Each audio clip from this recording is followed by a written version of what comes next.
50. Yeah. It's 50 shades of life. Let's talk about your type. Are your pockets feeling light? Does your man treat you right? Is your sex game lame? Are you searching for some fame? Hey yo, cuz, let's talk about it. Sex health, music wealth, true to self, I knew myself. Boy, you better not lose yourself. But let me mind my own black business. Running up these digits, fresher than them dishes. Talia, grant your wishes. I'm a tarot reading witness. Yeah. 5-0. Yeah, 50. Welcome to 50 Shades of Life. Couple 5. All right, you guys. So here we are with our next lovely couple on this fabulous and special edition of 50 Shades of Life. It is now Wednesday, February 14th. And as we discussed before, in the first couple, they were actually the longest married couple at 53 years, you guys. Now we have our second, right. Clap again. So now we have our second lovely couple, which are my parents. So I want to introduce you guys to my lovely father, Verba. Thank you. And my lovely mother, Bunnie. Hello, thank you. All right.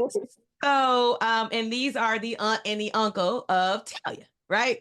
Correct. Yes. All right. Hello, Talia. Hello, Talia. Hello. I guess Talia, you started with your parents, so I guess I'll start with my parents, right? Okay. So I definitely want you guys to talk about, like, how did you guys meet? And the first question I want you to answer, though, is how long have you guys been married? Okay. I start off, again, I'm Verba, and this is my beautiful wife here. We met in college back in 1969. We both were freshmen at Alcorn State University. And I've known her since that time, which is roughly, 53, 54 years. Wow. And we've been married for 50 years and headed toward 51. Correct. Wow. Dang, Yeah. y'all. Wow. Yeah. Yes. Yeah. And the thing about it is, I'm only 21 years old. So it's Oh. Whatever. You're right, dude, man. Oh. Yeah. Okay. All right. So we both met at college. I don't know how I got here. Yeah. We'll get to that in 1980. So that'd be a whole different episode. Hey, Yeah. where you going? You should have used the bathroom. What happened? Where you go? The dog busts right into the door. I told you what I tell you about these dogs, man. So, so you guys been married, you said going on 51 years. Yeah. So they Correct. just hit 50 years this past August 25th. Correct. It's their Yeah. anniversary. Right. All right. So tell us a little bit about what attracted you guys to each other and who approached who and whatever. Like, what's your story? Okay, well, it's very simple. We're both at Alcorn, living on campus. She's in the latest dormitory, which is up on the hill, and I'm in the dormitory down this way. And I think it was around lunchtime at the cafeteria. And we'd all go there. I think it was during lunch, wasn't it? I think it was the lunch. So we all go to eat, and I see this beautiful lady with this long black hair. And she's looking good. So I looked over there and I said to myself, that is one gorgeous lady. And I said, okay, well, I'm going to see her again. So that's when I first saw her and recognized her and thought that she was very attractive. And the thing that got me attracted to her was, of course, the first thing was her beautiful long black hair. And of course, she was, let's just say, nice complexion. Oh, my Lord. Y'all, Oh, this is my in the God. South. This is in the So South. nothing never said. I have seen her on campus and she had seen me on campus, but that was it. So what about you? Yep, that's where he met me in the line going to get something to drink. Milk. And Some milk. he walked up behind me. He frightened me, but he said, I'm gonna marry you one day. What? I'm like, What? and I looked at him and said, guy, you better get out of my face. Yeah. Mm. Oh my goodness. Get away from me. I don't know you. Yeah. 'Cause And so he kept coming and coming and coming. He came to the dorm one time, and I sent my girlfriends down there to go see who it was. And then I was like, tell him I'm not coming down there. Yeah. So she He was playing there to hard to get. sit. Yeah, she was playing hard to get. That's what that was. Yeah, whatever. But you got to remember now, in 1969, I was 19 years old, 6'2", tall, slim, Student Government Association, academic scholarship at school, scholar, all of those things that women look for in attractive Black men. I had them all. But see, he left out the hustler part. Oh, I was broke. What? Yeah, I was broke. Hustler part. Yeah, I spent 4 years at Alcorn. I think I had $4 for 4 years. Dang. So, yeah, Dang. you're right. I had $4. In fact, it's one of the things that as we were dating and seeing each other, one of the things that she did once was I didn't have any money, so I asked her for $1. What? And I remember going to the dorm, and remember that? Yes, I sure do. And she said to me, she came down. I think I had on, I had gone over a I had on a purple shirt, and I said, With red cufflinks. So she said, okay, I'll loan you $1. And as I got the $1, I noticed that when you walked away, what did you say? And you want to say, when you pay me back, you can get these back. I took the cufflinks off and he didn't even know it. Out of my shirt. Yeah, and ran back up the stairs to the dorm. So I had $1, but I didn't have any cufflinks. I had to roll up my sleeve. And I love fast it. forward, she still got the cufflinks, and I still haven't paid the $1 yet. So, Dang. So, I was gonna say, so my mom and Talia's mom are sisters. So if you listen to the first story, we heard about Uncle Mickey encountering what we call Grampy, whom she called Daddy, and whom Talia's mother called Daddy. So at what point did you, first of all, Mama, did you kind of let your daddy know that you were talking to this person or whatever? Like, how did that introduction and that whole situation happen? And how did it go over with Grampy? Well, I told him there was this guy, because I had come home that weekend, and I said, there's this guy that I know in school, and he wants to come and visit. right. And he was like, yeah, well, I got to check this guy out. So I said, well, is it okay for him to come? And he says, how is he getting here? I said, I don't know how he's coming. I ain't had no I car. said, I don't know how he's coming because he doesn't have a vehicle, but he came over to visit, and my dad and mom really liked him right off the bat. Right, They but what- really liked him. Another part of the story is I remember part of checking Bunnie out on campus. She would always come on campus in this long black Cadillac with a big whip behind it. And I saw her and said, that is a Cadillac? And I didn't know that Mr. Mackel at that time was a funeral director, and he had a long Cadillac because he needed it for his customers, and he had the big whip. So I also thought that she had money. Okay. So I'm coming at Alcorn, a big Cadillac. The Cadillac was so long that when it turned the curb, it took 2 minutes to turn the curb onto the campus. Oh, So in Lord. addition to having long hair, I thought she had money too. Oh, dog. So he got Uncle totally Verba said he said he was the gold. Exactly. And then the way it worked is after Mr. Mackel, her father, gave me the opportunity to come, I would hitchhike a ride. And I remember I would always sleep in the front room of Miss Mackel's house, and Bunnie and the rest of the family were in the back. Well, they didn't know I would come to Natchez hungry. And while they were all asleep, I was raiding the refrigerator. Whole thing. I bet you were. You were so hungry. Yes. Oh. Yeah. So it was, I left Natchez, I was full, baby. Yes. Yes. I love it. Mm-mm-mm. So how long was that? How long was that dating period before you Wow. said, all right, I'm the one. This is the I one. don't This is my remember person. exactly how long it was. Well, my dad told me that let's see if this guy is going to graduate from college. Yeah. I like it. Before we take the next step. Yeah. And Yes. actually ended up, he graduated, and then he got a job at General Motors, and we actually ended up taking him to the airport because he came through Natchez, Right. and we were driving him to the airport, and that's actually when he asked my daddy a hand in marriage. Can you imagine that? Oh, In a hearse. In a hearse. In a in a hearse. hearse. We're I don't know driving- if there was a body in the back or what. but We it was this hers. is Mississippi to take him to the airport and pick up a Yeah. casket. Pick up a body. No, it was a casket. And No, he asked my no. daddy, could he marry me? Yeah. And my dad was like, yeah, well, as long as you take care of her, she came from a house, and if you get to the point where it won't work out, bring her back to this house. And I said, and he doesn't know, if you don't do the right thing, you will be in that casket. So That. can you imagine that riding in a Cadillac, and also was it a Cadillac? Was it hers? Was it hers? It's a Cadillac. And you sure it wasn't nobody in the back? It was no, we Okay, were all right. thinking. He was gonna drop me off at the airport and then pick up this body on the way back to Natchez. So No, we went to go get an empty casket, brand new. all right, then I caught the plane and flew back to Michigan, and fast forward, and of course, after I graduated May 20th, 1973, 9 days later, I started working at General Motors in 73. So that's why I got back, and later we got married in August of 73. And of course, she came up there, I think it was in September. And he found lots of Great. coins to call me because we didn't have cell phones back then. Yeah, we used to pay phone. Yeah. Pay phone. Yeah. Yeah. So how far, I mean, how long were you guys apart before Mama, you came to Michigan? And how was that for your relationship? How did you guys make that work? It was 1 month. Oh, That's okay. right. Basically, yeah. Okay, that was no time. Oh, Yeah. 1 month. Because we got married, and then in September you came up. Exactly. And I didn't have, when I first graduated from Alcorn, I knew nobody in Flint.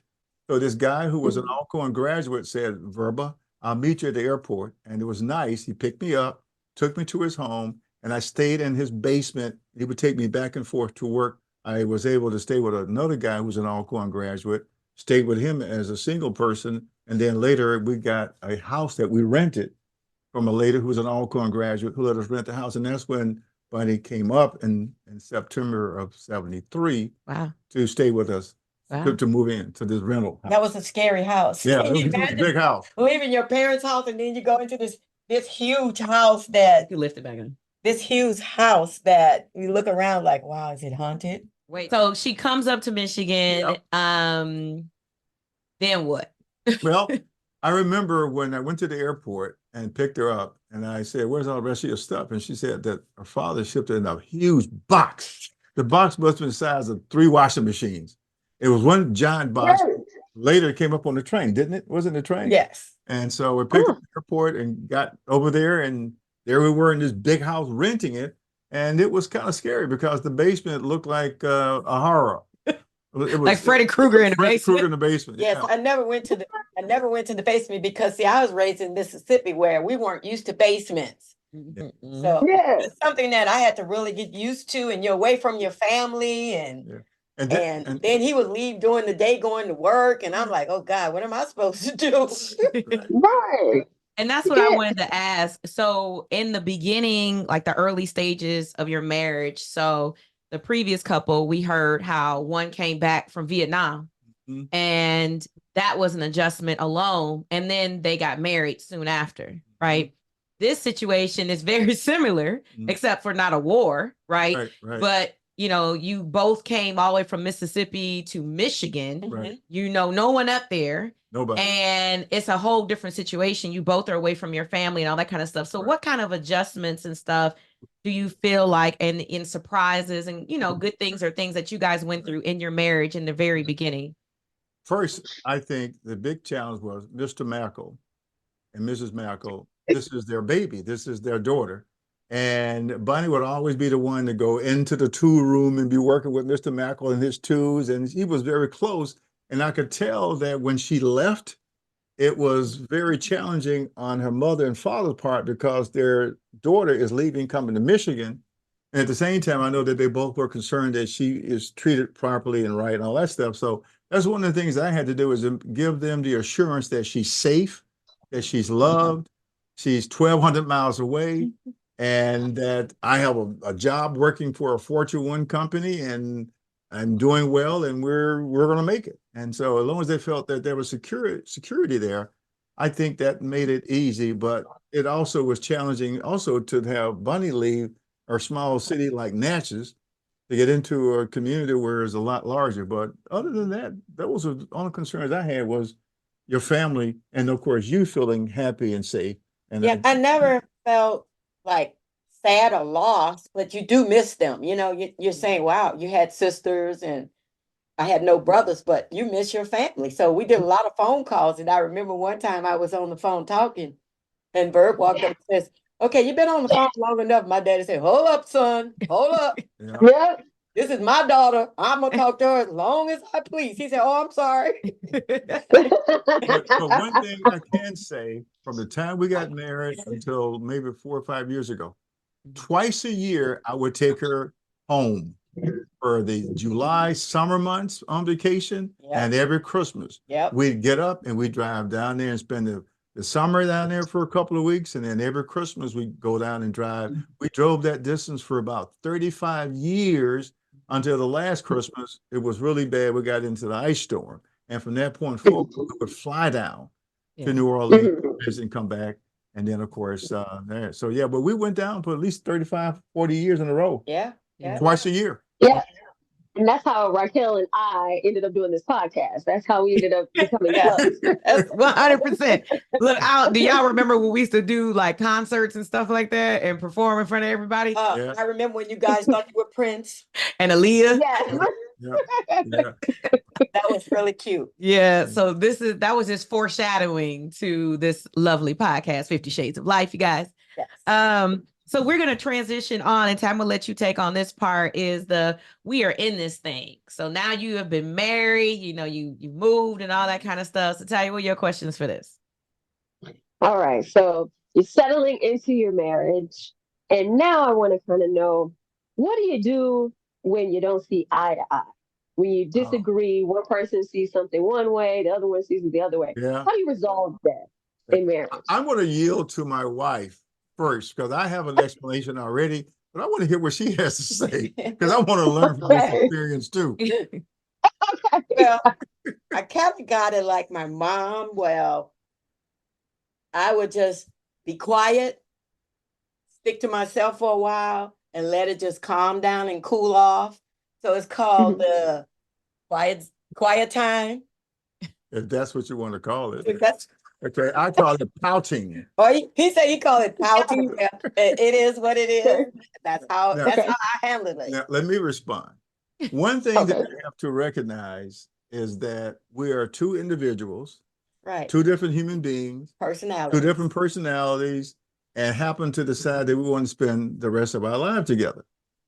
For 50 plus years, we've had peaks and valleys. We've had our disagreements. But one thing that I say, and I say this in true honesty, as long as you love each other, you can get over any hump that you might have in regards to having differences. Sure, we have our differences. We have our arguments and discussions and stuff. But every morning when I get up, and this is a fact, even if we've had an argument the night before, and she's lying there in the bed, I kiss her on her forehead and walk out before I leave, because I say, I might not come back. I might get killed or something could happen. So even when we have disagreements and there might be a little temper, I still kiss her on the forehead. Yeah. She might not do it and leave. So I think the key thing is to realize we're different. We have different opinions and stuff, and we don't agree on all the things. But the thing that keeps it going, but I believe that once we stop loving each other, it's over. Gotcha. And I think that's it. That's how we deal with it. So we just deal with it. Well, I wanna say something funny along here. He would kiss me, but sometimes if you're in a deep sleep, and something touches your face. So one time he did that, and I woke up and I socked it. She hit me. Hit me upside my head. Because I didn't know what it was. So I just woke up and went, wow.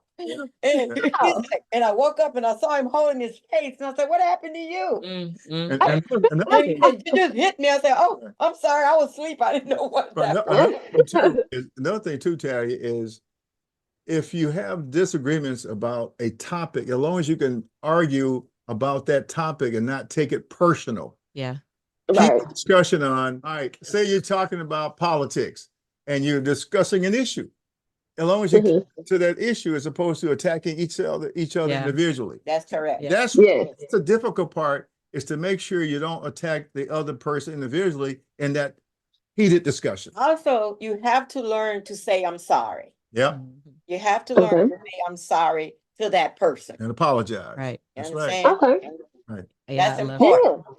So would you say, and Tay, we're gonna get into the children part. So we both have the exact same setup in our family where there's 2 boys and then a girl. So they, you know, each family has 3, and the same thing in the next one, but it's a little different. So my question is how did children change your relationship, and how did you guys adapt to that? Oh, most definitely. Children are challenging. And sometimes I have a certain parenting way, and her ways are sometimes different. I'm, I guess, the kind of person where my wife spent her whole life with her 3 kids at home. She never had to go to work because I took care of her, and she was there with them all the time. So she had a different way of parenting versus I'm at the office or coming back. So our parenting skills were different, and then it challenged us. I would say this and she would say no, or she would say this and I would say no. But yeah, children have a direct impact, especially each child is different. Yeah. Each child is a different challenge, a different personality. And it's challenging to deal with all 3 of them to remember, yeah, we still love you, but yeah, they bring a whole different dimension to that relationship. And see, me being at home with them when they were there at home and in school back and forth, I was with them most of the time. So naturally, I was the one had to deal with them on the rough end of the stick, Right. per se. Yeah, right. Whereas daddy would come home from work and they kind of missing him. They would show him, oh, The here, fun parent. daddy's here and he's not going to Yeah. be that mean to us. I'm going to tell daddy and all this kind of stuff. And, that kind of thing was like, okay, well, you can tell daddy, but when I say something, that's how it goes. And that's what I mean. That was more so for my brothers, you guys. I didn't get into trouble like that. So I don't believe it. I don't believe it. I have to agree. Boys will That's be a whole boys. different podcast. Boys will be boys, girls will be girls. Yeah. So I asked them as a follow-up question, do you think that it is the husband and the wife together first and then the children are second? Or is it the children coming first and then the husband and the wife? Oh, no, I'm going to say up front, it's a husband and wife. Me and my wife first got to have that discipline, that harmony, and the kids are next. If we're separated or arguing or not in the same harmony and trying to raise kids and deal with kid challenges, that's more difficult to do. I think that children are managed better when both parents are cohesive, on the same path, have the same philosophy, same taste. So I think the parents first, then the children, because if it was reversed with the kids ruling and doing everything, we'd be jacked up, wouldn't we? Not jacked up. I mean, think about it. We have 3 children. All 3 got their own different personalities, their own different ways, their own different behavior, their own different agendas. And you can't have that segmentation controlling your marriage. The thing is, we start out first and we're going to end up by ourselves last. Right. So I think that's right. The parents should be together at all times. Children are a priority. But at the same time, no, you got to. Not a priority over us. That's right. Gotcha. Okay. All right. All right. I like that question, Tay. Me too. That question actually this is my dad's question. He asked everybody this question. So on this podcast, I'm going to ask my dad this question. Okay. I know exactly. Okay. So, who do you love the most? Do you love my mama or do you love me more? Yes. Oh, I forgot I said that. Sorry about That's that answer. Okay. It's a different love. Okay. It's a different love. That's what, okay.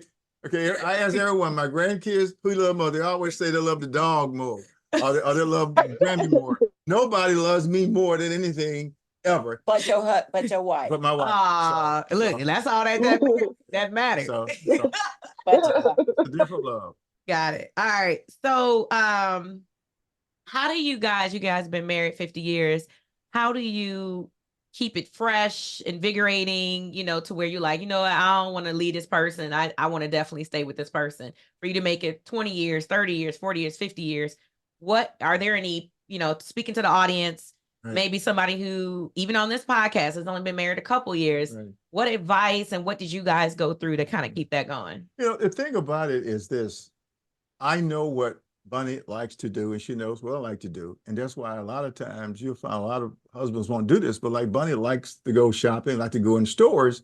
And a lot of guys don't do that. I'll walk into a store with her and go and look and do that. And I know that's important to her. Sometimes I might not want to go, but I still go. She knows that I enjoy watching movies, scary movie, horror movies, and she gives me that world. And I'm watching a movie and she's in there on her computer doing something. So or fixing or cleaning or whatever. That's right. And she likes to decorate stuff, and I support her in her decorating around the house and doing stuff. And she celebrates all 4 seasons, and I show support for that. And walk around and say, this is beautiful, and this Easter decoration is this and that. So I give her a lot of positive stroking in regards to things that she enjoyed. So with the decoration part and going to the stores, the movies, sure, you just give each other space. Yeah, we just like to go out sometimes to eat, and do so and spend time with family. And we pretty much like doing the same thing. Yeah, really. Compatibility. Yeah. Right. Yeah. Important. Yeah, that's good. Yeah. Important. Yeah. So let's say it was me and I was coming to you and I'm saying, well, I'm thinking about this person and I'm thinking about getting married to this person. What would you say would be a red flag that you say, okay, but you want to watch out for this type of behavior? If there's like this, that might not be the type of marriage you want. What would you think would be a red flag? You definitely need to know their habits, their behavior, what happens if something doesn't go their way, how they, react to that, how they handle it. And if you see that there's a red flag when these things happen in that person and you like raise your eyebrows to it, that to me is a red flag sign. Did you understand what I'm saying? So as far as obvious red flags, I'm assuming that the person you're talking about, that you've dated this person for a while. And a lot of times people's behaviors while they're dating is different. And when they get married, they become Dr. Jekyll and Mr. Hyde, whatever you call them. And they're one person. And a lot of people complain about that. Oh, when we were dating, you were this, you were that, and we got married. All of a sudden, who the hell are you? So I think a lot of the red flags won't come up until after you're married. You signed the certificate, you got the ring on. Now I can show you my true self. But until that happens, here's the flowers, and here's a nice movie, and let's go to Jamaica, and let's do that, and let's do this, have a great time. And then when you finally put the ring on, that person might not be that person. So there's a risk involved. And I think that's why they said, what percentage of marriages are divorced? I don't know what it's over 50%. So you see that out of every 2 people get married, one of them is going to get a divorce. I think that it's something that you shouldn't rush into, first of all. Something because you have to know something about this person a little bit before you jump the broom. Right.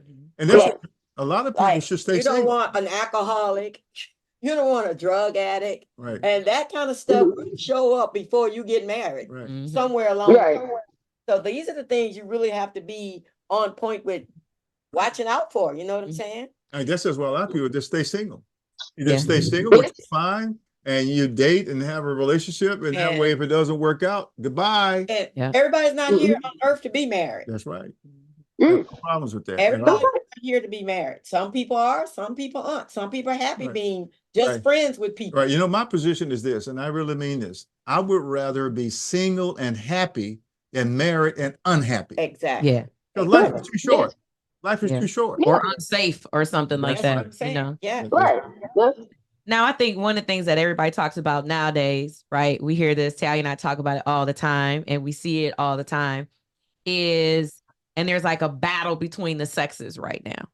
And unfortunately, it's even more of a battle between the Black males and the Black females, which that'll be another episode.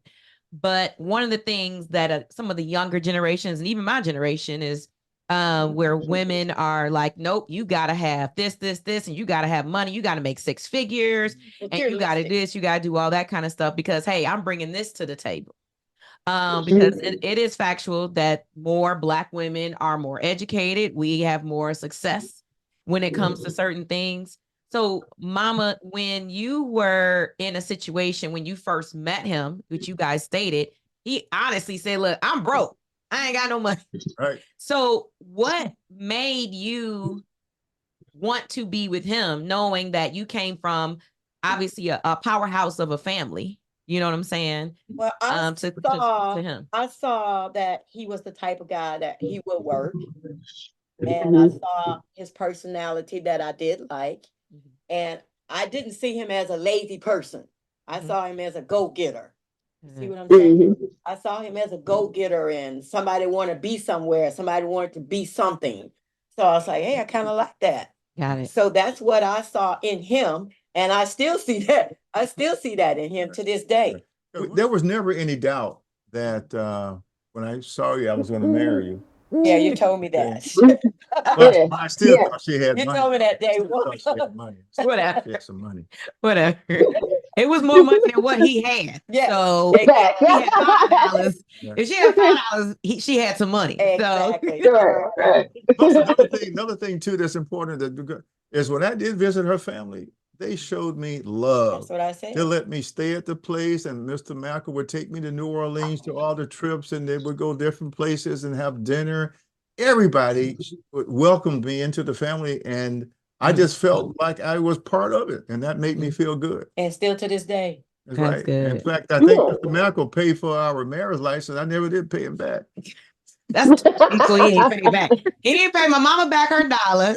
He didn't pay my grandfather back his money. Oh, wait, let me back this up. And The day we got I married, know this, and it was coming. the day we got married, he didn't know my name. Tell her what happened. Tell it the whole story. Oh. He said, Alberta. And I elbowed him, and I said, that's not my name. Right. He said, that's what the preacher said. Preacher said, he said, do you take Alberta to be your wife? I said, yes, I take Alberta. The preacher said it was 98 degrees in Mississippi in August in the backyard of her sister's house getting married. My mind was fried. I bet.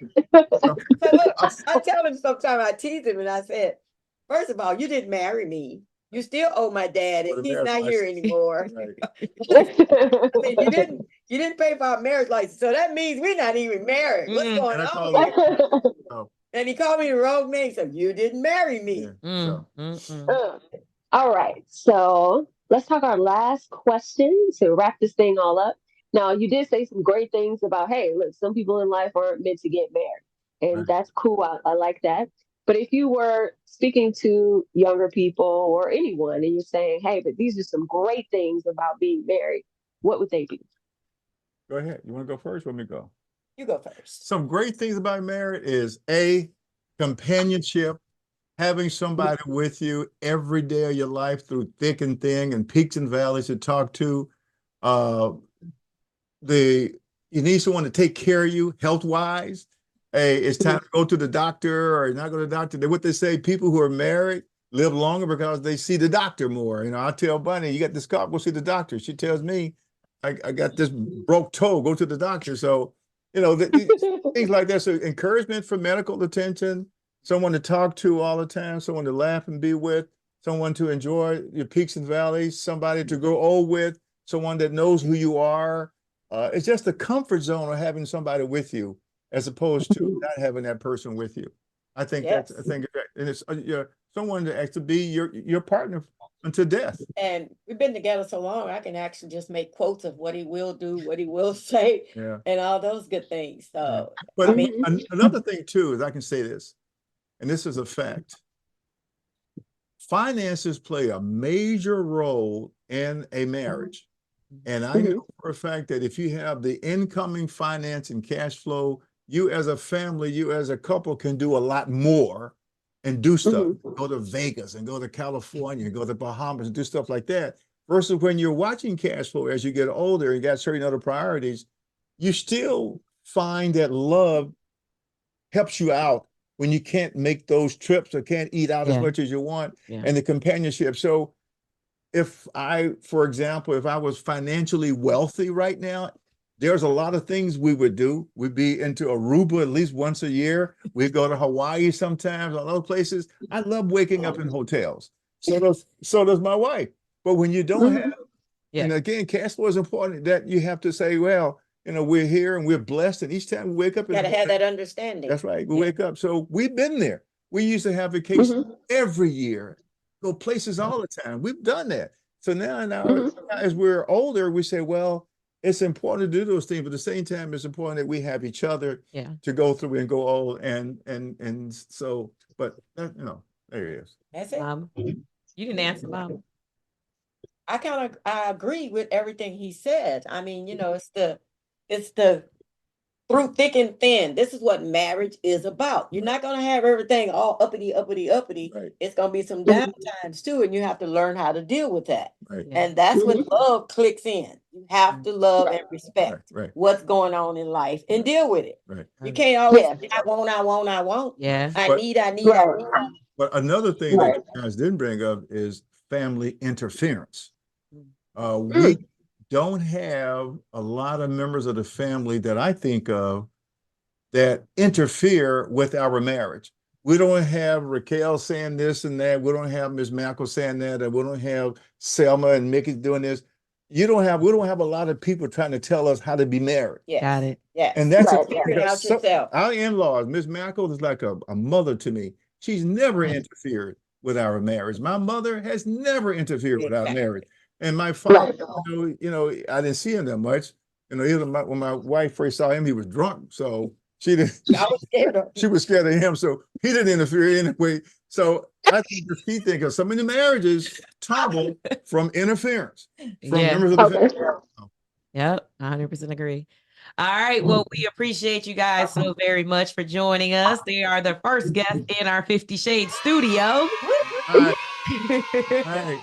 So we appreciate any last words, any last things, anything you want to say to somebody that's in their 20s or 30s that's brand new, that's out there, like what's happening, what's going on, or anything at all. Yeah, what I say to you is if you meet someone that you really care about and you love them and you think it is the right chemistry, spend time with that person, get to know that person. And then when you decide you want to get married, commit to it. And while you're married, stay the same person that you are. Love that person, respect that person, and you'll do just fine. But if you don't think this is the right person, don't rush into it. That's right. It's not worth it. But remember, be single and happy rather than married and unhappy. Okay. Last words. I agree. All right. I mean, all right. I love it. All right. Well, thank you guys, and to 50 more years. Thank you. Congratulations and good job. Thank you very much. And thank you for inviting us. I can go get me some tickets now. Oh my God. Yes. Go get you some food. Yes. Thank you so very much, ladies. All right. It's nice seeing you. Yes. You too. All right. All right. All right. All right. Bye-bye. Bye. Thank you, guys. Okay. All right. Is she Couple 6? Welcome, everybody. Welcome back. 50 Shades of Life. Joining us, we have Bartel and Raquel. And I'm sure y'all are used to seeing the beautiful Raquel in her face. She is our founder. This is her baby. And she, of course, asked me to join her. So welcome, all of you. This is her husband, and we're going to talk about their love and marriage today. So y'all are in the hot seat. Thank you for doing this. And the first question we have is, how did you meet? Bartel, how did we meet? She stalked me.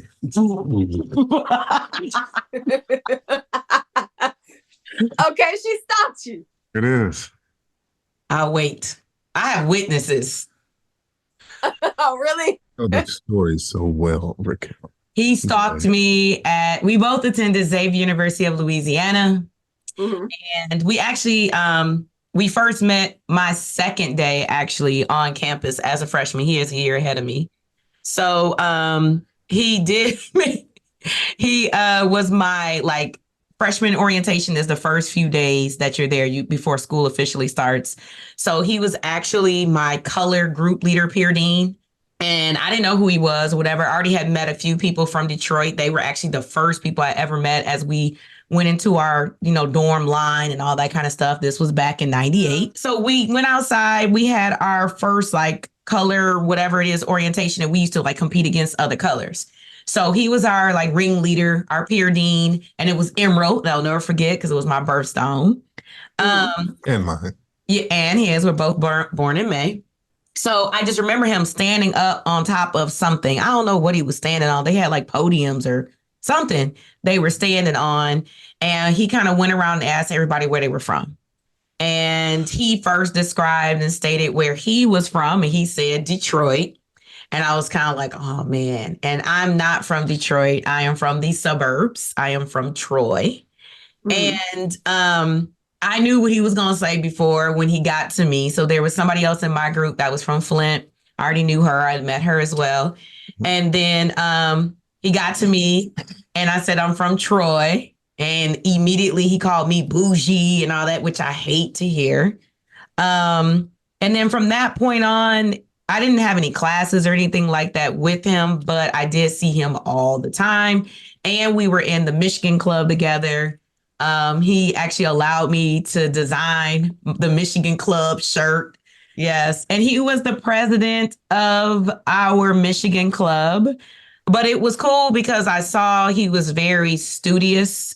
He was very organized. He was well kept. And then when he crossed, he's a Kappa. I was super happy for him. I knew a lot of Kappas and stuff like that. And so I was super happy for him because we had similar friends. I think we kind of saw each other a little bit more on campus, especially after he crossed, because one of my very close friends was his line brother. So he kept pursuing me, though. It wasn't until like my sophomore year where he was pursuing me a little bit more. And I constantly was like, no. But I actually had a boyfriend my freshman year, my sophomore year, and then my junior, senior year as well. But my freshman year, I wasn't interested because I was dating somebody, not at Xavier, but my sophomore year, at one point in time, we labeled him, me and my girls labeled him as the stalker. Oh, because I'm in a dorm room. We had a suite, right? It was 2 and 2 or whatever. And so what happened was one day, one of my suite mates, and we were in there just chilling, was like, Bartel's here. And they knew who he was because I had talked about, like, you know, he would pull up in his car or whatever it was. And he'd roll up next to me every time he would see me because we would crisscross because I was in the sciences, but he was in biochem and I was in psych, but I had chem. And so we would sometimes see each other. He'd be like, what's up, blah, blah, blah. But I never was like seriously interested in chopping it up with him like that outside of the club, you know? So for him to pop up at my dorm room, which is my house, you know what I'm saying? We don't do pop-ups. Even as a grown woman, we don't do pop-ups. Yeah. So he popped up and I was like, Bartel? Oh, Bartel? Yeah. And I was like, oh, is he okay? Like, I'm literally like, why is he here? Right. Who the hell gave him my dorm room number? Well, his connections somewhere, somehow, and found out where I was staying and came up there to holler at me. So I guess he was visiting other people and he came in and he kicked it. We took a picture that I still have today of him and I in his little Kappa jacket. And so I was like, hey, cool, you know, and I didn't say nothing to him then because I was like, oh, okay. But then he did it like 2-3 more times. Yeah. At the time, I had a boyfriend who was in the same dorm as me. And I was like, yeah, we don't need this. So it got to the point where I would go on the other side of the suite when he would come because we had like folks. Yeah. Like, I ain't here, you know, and then run on the other side and they were like, she's not here. Yeah. So, but he was still cool. But I was just like, so it wasn't until finally one day, maybe junior year. Your junior year? My senior. Yeah, my junior year, his senior year. This is now year 3 for me. He's still pursuing me. I never went out with him. So it was like the beginning of my junior year. And what happened was I'm walking to my dorm room. He pulls up in his vehicle again and he's riding along with me as I'm walking. I was talking to him for a minute and he was like, why don't you come kick it with me? You will never go out on a date with me. You'll never want to go nowhere. Let's just go kick it. And I was like, so I told him, I was like, all right, we'll kick it tonight. And he was like, tonight? I was like, yep, we can kick it tonight. And I ended up going. He came and picked me up later on that night. He brought me back to his apartment and he studied the entire time I was there. And we barely talked. I was bored out of my mind. There was nothing in his apartment. He had a roommate, but his roommate was there for like 5 seconds. Yeah. And was that Jimson? Was Jimson your, who was your roommate? Anthony at the time. Oh, okay.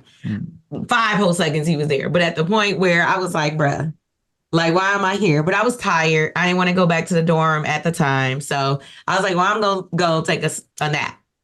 He studied and studied and studied. And then it wasn't until I got a call about my crazy ex popping up at my dorm room. Yeah. And I was like, I wonder how he's going to deal with this, you know? So that let me show like the person I thought he really was. Because I was like, hey, can you take me back? My roommate says my ex-boyfriend is in there tearing up stuff in my room, which oh no, I don't condone violence. He was crazy. We had broken up. Again, he didn't even go, that boyfriend didn't even go to Xavier. And again, they gave him my dorm room number. Yeah. And, he was in there. Okay, these people were whack. Okay, first of all, they kept giving out all this information. Yes. And and Xavier is a private university, right? And we weren't huge. We're still not huge. We're bigger now. But we didn't even have males they weren't even supposed to be on our floor. Yeah. So, you allowing somebody off the street, he actually went to another university to come in and come into my dorm room or whatever, So he brought me back home. He asked me if I needed any help or if I wanted him to come up, and I didn't want to put him, into that situation.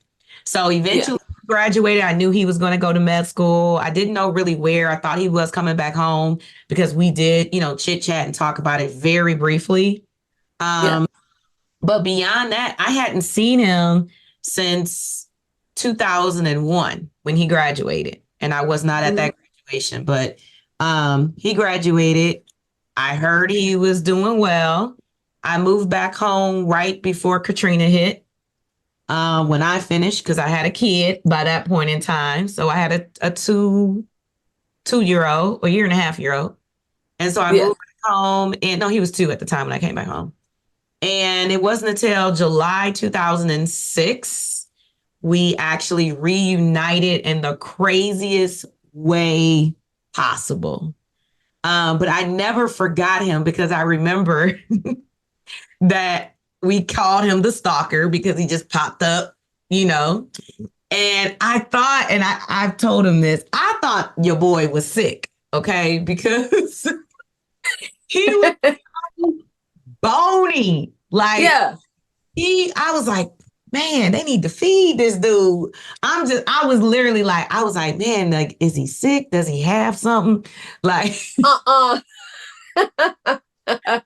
it was a concern for me. Was you, what were you like? 150. He was not no 150. Yeah. Well, 65. Well, he said he was 135. When he was no, better. Yes, my sophomore year, I was around 135. Bruh.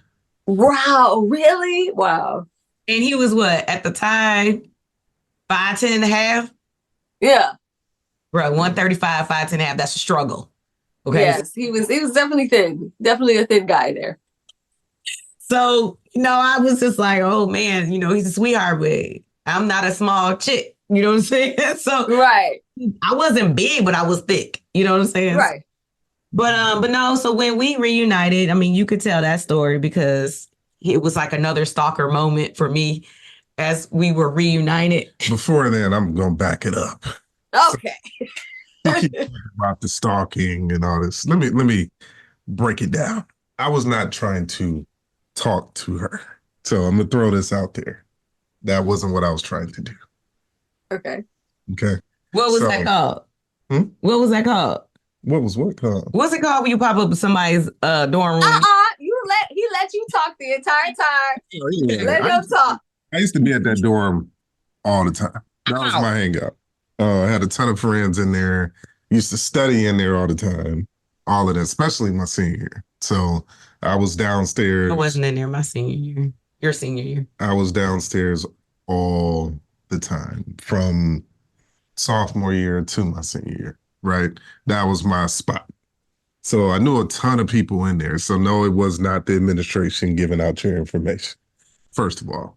It was people. I never asked that. It was just people I knew. I can ask, find anybody. Not everybody. So I could find anybody in the building. So that was not difficult. But I would just be over there visiting people and stuff, and I would stop by. Let me see if she's around. She's not. All right, keep pushing. That was it, literally. But I was not trying to make her my girlfriend. I never said that. I would say that I wasn't trying to date. I didn't really date in college too much, honestly. We would kick it, maybe go back, watch movies or something, chill. You know, that was it. I ain't had no money. Yeah. So, that's why he was so skinny, because he ain't had no money. I forgot one part. I was real active though. I used to play ball all the time, play volleyball, was running. I was doing everything. So I was more in shape at the time. Okay. I'd been little. Okay. I was in shape. Very fit at the time. But, you know, it would be, oh, let me just see if she's around. I would go see other people. It wasn't just seeing her, right? So I would stop by different people's rooms, whatever. A lot of times people would just be downstairs. So, hey, what's up? You know. So it was more so just trying to get to know her. Maybe kick it with her a couple times, do some things, but that was it. You know, I wasn't really trying to be a girlfriend with her. So I didn't say that. Y'all didn't hear me say he was pursuing me to be his girlfriend. Y'all didn't say that. I didn't say that. But so this was the other thing. When he was trying to chop it up with me on a consistent basis, okay? Yeah. He also made this remark to me one day. Again, not really like knowing him. You know what I'm saying? Was he tells me, I'm going to marry you one day. Oh. And I'm like, okay, sure. And so I just, you know, you just laugh it off or whatever. But it was like imprinted in my head to where I was like, why would he say that? You know what I'm saying? And I'm like, I'm cool. You know what I'm saying? I know I'm dope and all day, but that's your league. Like senior year, I had a girlfriend. I wasn't there senior year. I wasn't. I said my senior year. Yeah, I had a girlfriend. I had girlfriends throughout college. Yeah. On and off, same thing. So it wasn't like, oh, I'm trying to be all booed up, all that with her. But she was, you know, she was cute. And she was cute and had a little body going on, you know, all that with the red shirt. And you know, that was pretty much it. I had a Gap. It was Gap. It was a Gap shirt. I swear it was Mickey Mouse. And he kept talking about you. Every time I saw him, I just happened to have on this same shirt. Every time I saw him. So that's this Gap shirt. It was comfy. But that wasn't the only thing that I wore. But every time I ended up seeing him, I had this shirt on. And he was like, it's got Mickey Mouse on it. I'm like, what are you talking about? It was actually Chinese. And it was in Chinese writing. And it was said whatever it said. It looked like like literally every time I went in there, and I still have the shirt. Well, actually now our daughter has the shirt. I'm like, dude, I see this dang on shirt one more time. And those jeans. She wore the same jeans with the same shirt. So it's college. I wasn't there for a fashion show. I didn't step my game up until my senior year. Yeah, you like, look, I got to get it together. Anyhow. All right. Moving along here. All right. So you graduate, she graduates. Mm-hmm. What happens next? How do you reconnect? And tell me that story. It was a hot summer day. No. It was burning. But we had what was crazy about that day, we had a storm the day before. Mm-hmm. And I was doing some work for a major convention here. It was the Bridal Expo in Novi. I'll never forget. And my shop lost power.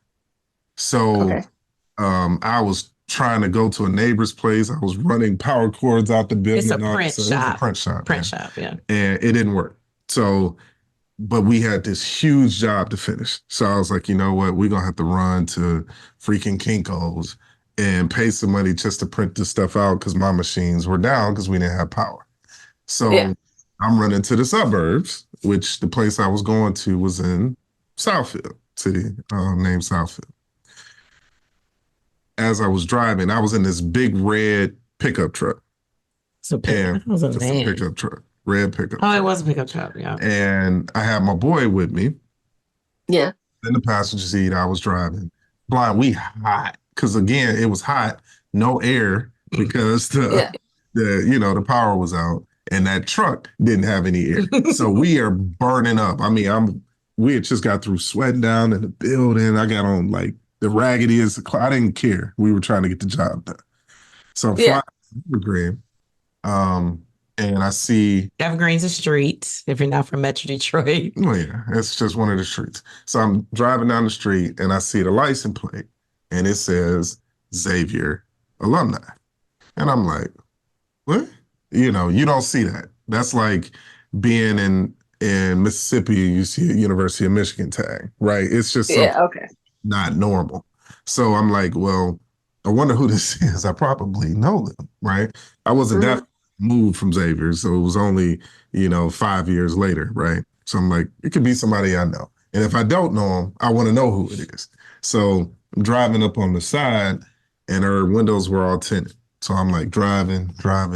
And I'm like, man, who is this? Are they going to look, roll the window down, something?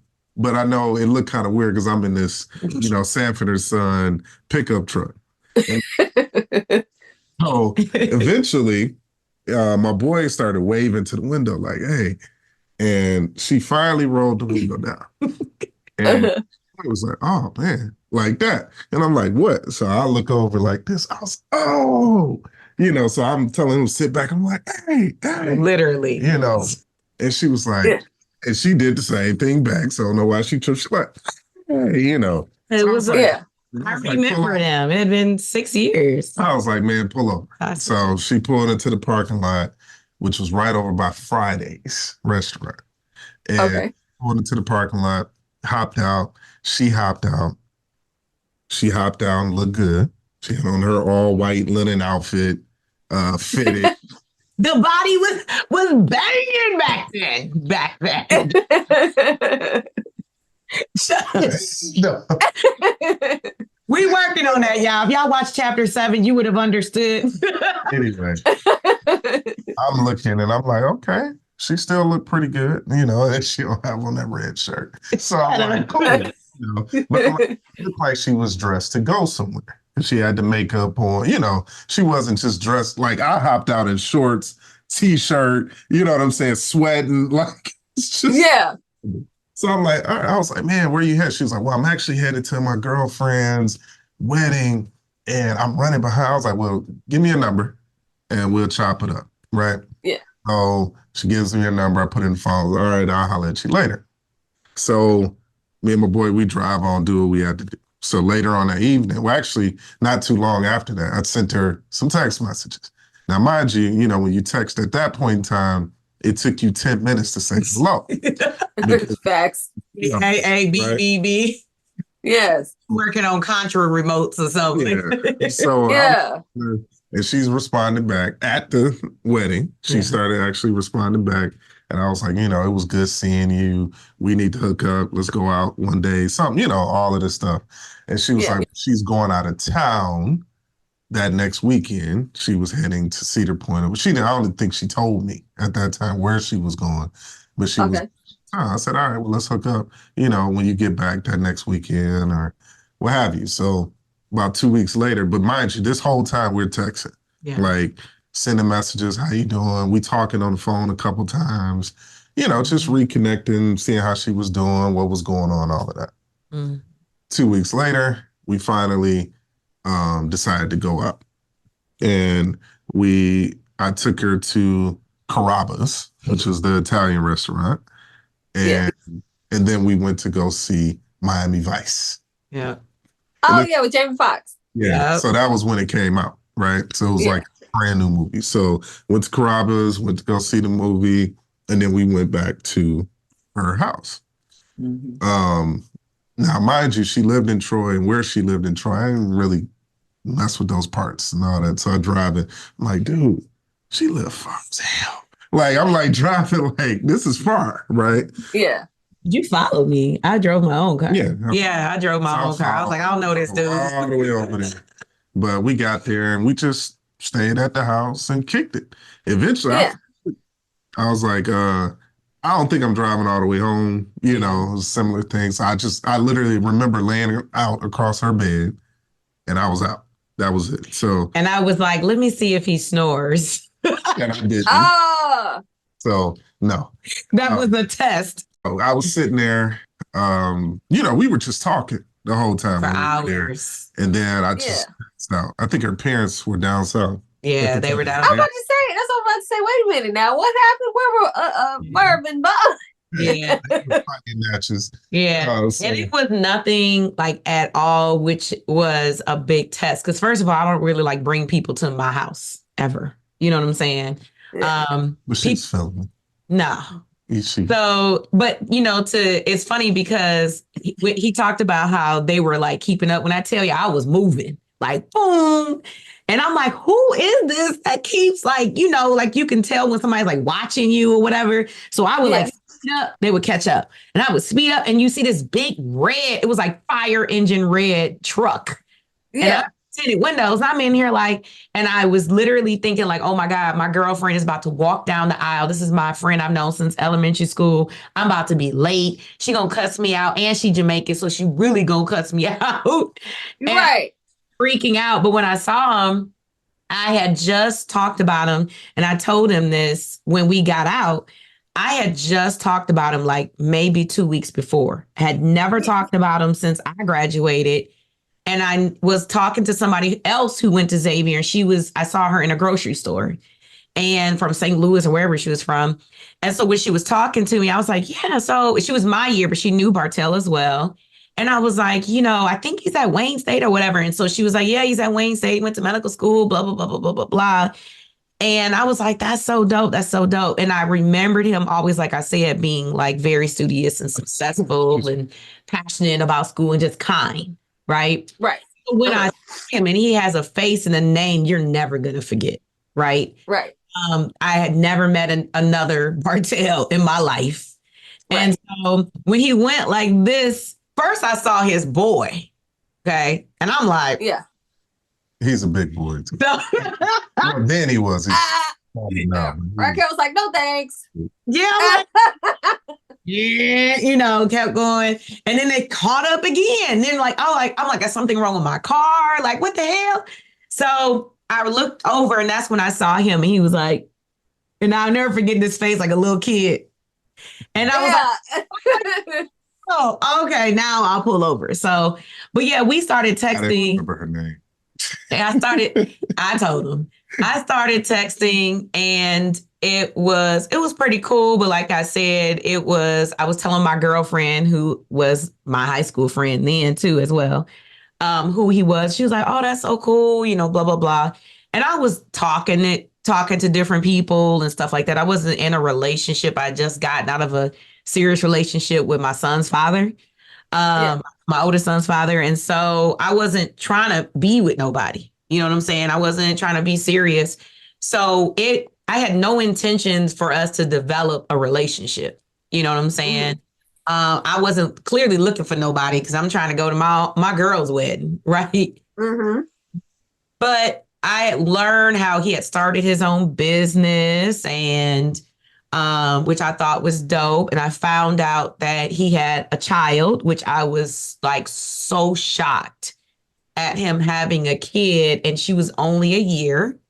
Literally had just turned a year the week before we reunited. So that was a lot for me because I already had a kid who was 4 at the time. Yeah. Right. So that was something where I wasn't sure if I even wanted to even allow myself to get serious because I knew that could be a lot. And I was like, you got baby mama drama. Like, I'm drilling him, like at the wedding, actually. And he, nah, we're done and we don't have this, we don't have that, but I take care of my daughter. She's my everything. And then he sent a picture that was like this big of her. Yeah. And I was like, oh my gosh, she's so freaking cute, And I told my girl, I was like, okay, so he got a cute baby. Okay, that's cool. Cute. I probably wouldn't have kicked it with him, but I'm just what? Out here with I can't be out here with ugly kids. No, I'm just genetics just all messed up now. I see you got some good DNA. Okay, all right. But I saw how passionate he was. So like he said, we would talk and we would talk forever. But what was funny was is I saw the caliber of person or people that he clearly was talking to, which was not like me, right? And I say that because how he attempted to like get me to stop talking to these other dudes was horrible. So he tells me when he hears I'm going to Cedar Point, which is this huge amusement park in Ohio, right? And he's like, well, he was like, are you going with a dude? I'm like, yes. And he's like, oh, okay. And he was like, well, why don't you go out on a date? Why don't you come kick it with me instead? I'm like, no, I'm going with my friend. You know what I'm saying? Like, what? I don't know you like that yet. You know what I'm saying? And he was so serious. Like, no. Then he tells me this, y'all. Y'all listen to this. He tells me,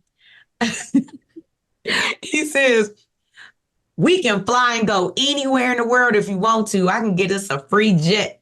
I can get us a private jet. You can go anywhere you want to. I'm like, what? Like, if I knew that word back then, you're right. I would have been like, man, stop capping, dude. Like, right. Like, what kind of females are you talking to that shit actually works? You know what I'm saying? I'm 26 years old. Does that work? Like, what? Right. He was serious. I'm like, bro, I will holler at you when I come back from Cedar Point.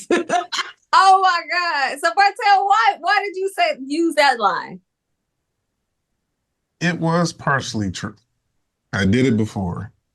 And why is this?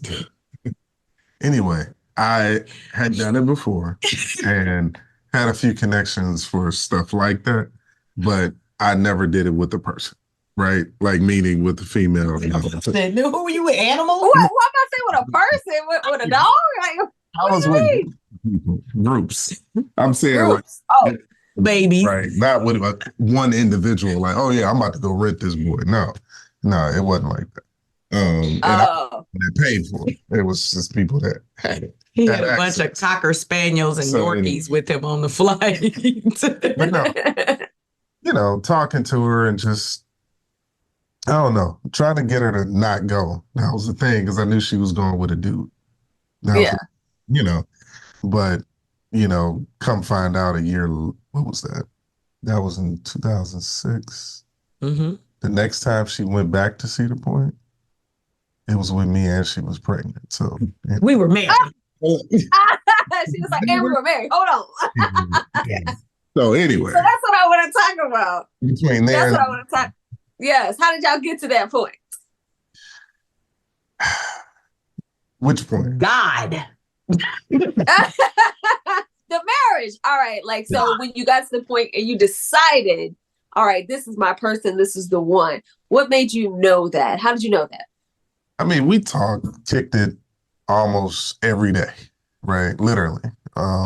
She would come up to the office after work, her and Seth, Intel, every day.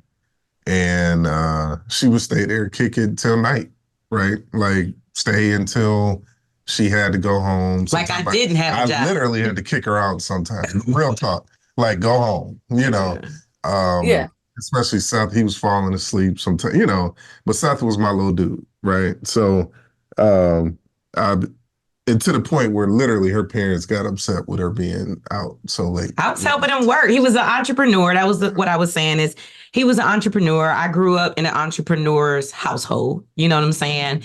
So I saw where he needed help and things of that sort because he was into graphic design, web design, printing, same as what we still own to this day.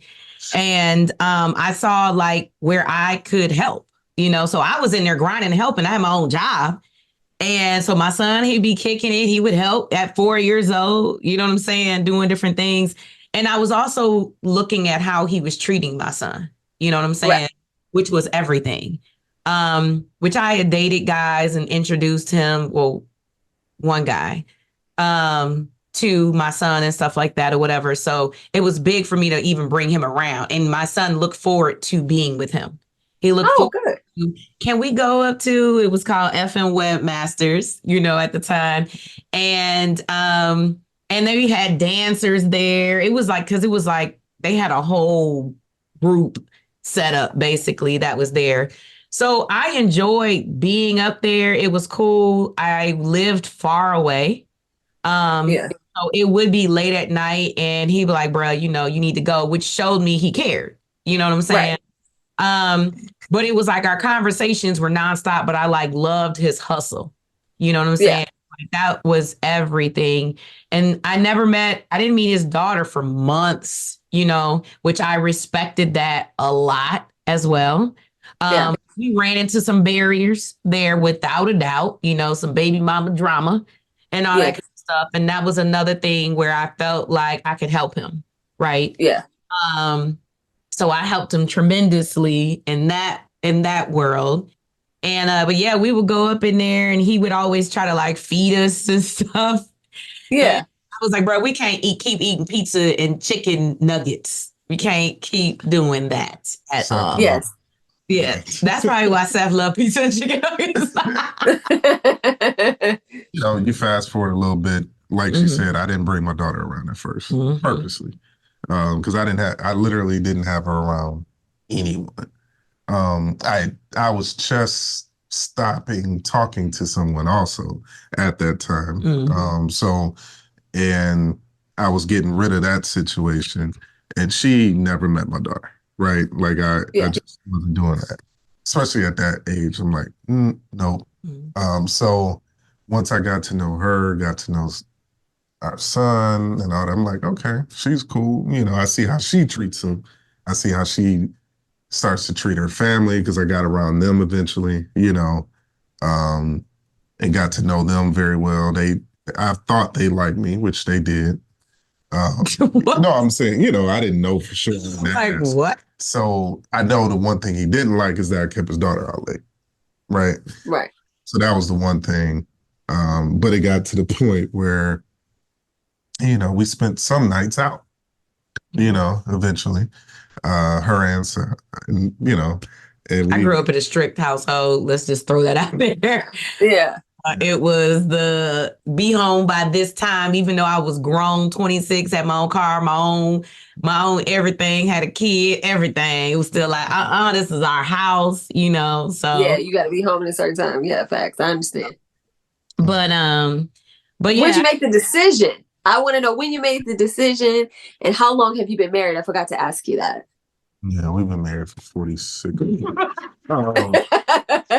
46 years? Okay. But no, I made the decision. We didn't have to go a ton of places to have fun. We just had fun, and that was, so I enjoyed the company. I enjoyed being around her. I enjoyed her son. I enjoyed how she eventually started treating my daughter when she was around. All of that was important. My friends liked her, like the one that was in the truck that day, which is one of my best friends, still to this day. He was like, oh yeah, I think that's the one, bro. Everybody, me and my boys, we are very close, right? And we all value each other's opinions pretty high and all that. And all of them were like, yeah, I think she's pretty cool. I'm like, yeah, maybe I get this chill thing a shot. You know what I'm saying? Because I wasn't at that point. You know what I'm saying? I was just kicking it, neither one of us myself. Was. Yeah. So I was like, you know what? This is actually kind of cool. You know what I'm saying? Like having one person at this time of my life. You know what I'm saying? Right. Like be able to be like, well, I know I'm gonna have somebody to go out with. I know I got somebody to kick it with. I know I got somebody to chill with, whatever. So probably like March, May. like March Like, or so, I was like,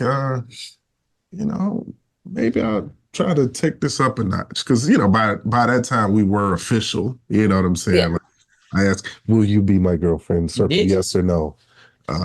Actually, I don't even think I did. I think I just told her, like, you're Yeah. And she probably was like, I already knew that. Thank you. I don't remember. I didn't ask. No, I don't remember even getting into that like title. Honestly. I mean, I probably introduced her a few times as my girlfriend, or this is my girl, my woman, whatever. Yeah. And that was probably it, and we had a countdown timer on my wall. That's not the point here. So when that timer passed. A countdown timer? What is that? You can't pass that. Cookie boo boo, you ain't getting the cookies. Sorry, don't even attempt. The cookies on lockdown. We focusing on us if this is gonna be a thing. So. Oh, okay. So how long was that? If you want to share, how long was the cookie countdown? It was supposed to be 90 days. It was like 98. No, it was supposed to be 90. It turned out to be like 63. No, it was more than that. Not 63. Not even. Hey, it was 63 and a half. That is not true. That's definitely well, not anyway, true. When that timer passed. Okay. All right. But anyway, so yeah, around that March time and stuff, I was like, I talked to my brother. I talked to some of my boys, all of that. And I was like, should I do this? You know what I'm saying? Like, should I make this for real or what? Right. So then I started looking for rings and all of that type of stuff. So when I started to look for the rings, me, I'm an online person, all this stuff. I'm looking around, all this. I'm like, I gotta buy her a nice ring. She's still So, stepping back to the bougie. Let me. Oh yes. Oh yeah. I would agree with you, Bartell. I've seen the house. Thank you. I'm bougie. I just like nice stuff. Why? I ain't got what? No, I'm talking about growing up, your house with your parents. It's not bougie. That's what you say. Outside of I'm not saying you're bougie. I'm not saying you're bougie, but I'm saying like your environment though. Say what you gonna say. See? But no, I knew she was still bougie to me. You know what I'm saying? So to me, I'm like, I gotta get her something nice. It can't be, this little, what do you call that thing? Cracker Jack ring. Oh, facts. Please don't. I was like, I gotta get her something nice. So I was saving some money. And then this was like me thinking in March. So eventually saved some up, and it was like in April or whatever, I purchased one. I ordered one online, all this stuff. I didn't know. Ordered a nice looking ring online. So I was like, man, when am I going to ask this woman? You know what I'm saying? Like all of that. I was like, but you know what? Her family, they're traditional. They're all, so I need to go talk to her dad first before I do anything. So yeah. In May, we were over kicking at our house with her parents all that one day. And I took him into the office and I was talking to him and I was just like, you know what? Been really thinking, I know your daughter like really loves me and cares for me. And she can't live without me. So I think that it's about time that I like solidify that so she'll be okay. So, I asked him, I was like, how would you feel? You did? I thought you didn't. Yeah, I did in his office. So I asked him, how would you feel if I asked Raquel to marry me? He was like, he said, well, is this really what you think? And I said, yes. Hey, do you really love my daughter? I said, yes. And he was like, do you love Sam? I said, yes. do you think she loves your daughter? I said, yes, and he was like, well, you have my go ahead. He says she's a lot to deal with, I'm sure. That's what he always says. Yeah, but he said, I would be so happy for you to take her off my hands. I believe he said that because Uncle Verba crazy. You about to take her off my hand. Oh, when you want to do it? Tomorrow, So he did partially say that. But and he still says it to this day. That he's happy I took her off his hands. Whatever. So anyway, at the end I was like, I'm gonna do this. So then it was when, right? So I was like, I got to think of a good day. I want it to be something special, memorable, et cetera, et cetera. Well, she doesn't know. I don't even think I ever told her this, but I had the ring quite a few times with me. Oh, I'm like, what? No, But you bought a multiple, an array of rings? What? No, exactly. Oh, okay. Quite a few times where we were going places, doing things, and I was like, am I going to do it today? And then I'd be like, nah. You know what I'm saying? Like, it's not going to be this time. It's not going to be that time. Did not. Yeah. Eventually, I said it was Mother's Day, and we were planning to go to church. She was coming to my church then, which is still our church now. But it was mine previous. I started in high school there. And I said, you know what? This is the day. It was Mother's Day, Yeah. Like, well, now I got to think of something to do. It can't just be, oh, we're just going to go here, drop to a knee, and hey, will you marry me? No. Definitely was not that. Yeah, so I was like, let me think of something just different. You know what I'm saying? Like something unusual or whatever. So definitely was that. We were driving. Okay. Driving from church. And I said, let's go eat, which we did a lot, especially coming from church and all that. And I was like, yeah, we probably going to go to Fridays or something back in Southfield that I spoke on earlier.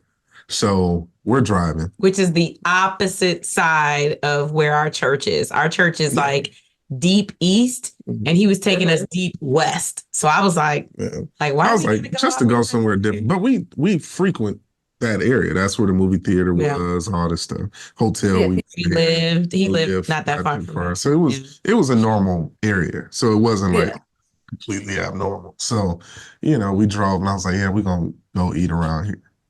So we're driving. All of a sudden, I'm driving her truck. No, you were in your truck. You were in your truck.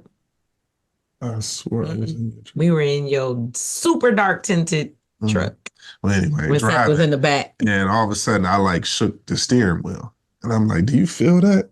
I'm like, no. I was like, you don't feel that. Like, I was like, hold on, I got to pull over. So I pull in the parking lot. And I was like, hold on, let me get out and look. So I hop out the truck. I go around to the back tire and all that. I'm looking at it. And I put the ring on top of the tire. So I go back to her side. And I'm like, dude, something's up with my tire. Like that, I'm like, she's like, what? So she gets out to come see it, which was my purpose. And she gets out, comes around. I was like, it's this one right here. And she was like, what? I was like, it was like it's a nail or something in the tire. Right. And I was like, it's right here. And I grabbed the ring, but she didn't see it. Grabbed the ring, put it back in my hand. And then I went down to my knee and was like, look. Then I got down to my knee and I was like, you know what's up. So that is not what you say.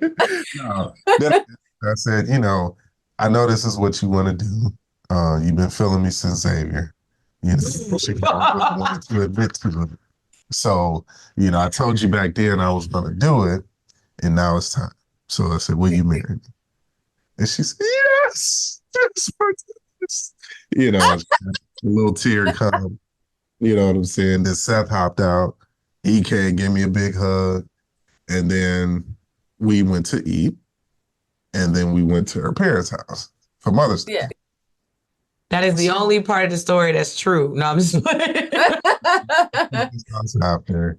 And then we told everybody what happened and all of that. And then kicked it for Mother's Day at her parents' house with her mom. And in May 2007. Took a bunch of pictures, which we have those still too. Mm-hmm. We were matching that day, which was kind of crazy. But oh, nice. That was it. And we never All met. right. So we're going to talk about, all right, so you made the big proposal, the ring, that was fun, but now you're in the thing, you're in the marriage. What was some of the surprises that, like, when you got married, you were like, whoa, I wasn't expecting that. This is going to take some adjusting, some getting used to. Tell me about some of those times. Moving in with her was an adjustment, big one. And we moved together right before we got married. Yeah. We moved in May and then got married in July. Like the end of May. So that was a huge adjustment, just getting used to being around and having someone else in your personal space, right? Yeah. That was probably the first big thing, because I was so used to just being and doing me. You know what I'm saying? So that was different. Outside of that was learning to like take care of extra people, right? Like having additional people than just me and my daughter. You know what I'm saying? So it adds to that responsibility factor, you know, all of those things. And then being in my first house, you know what I'm saying? So it was all of these first going on at the time. So, you know, learning to share the space, be in the new space, and navigate all of those challenges that came along with that. You know, those were the biggest surprises and adaptations that had to happen. And like I said, then when we got married, I'm like, oh, it's not going to be too much different. You know what I'm saying? Like we were dating for a minute. What's going to change? Because now we're married. Well, you know, like most people say, you don't know what changes till you're married.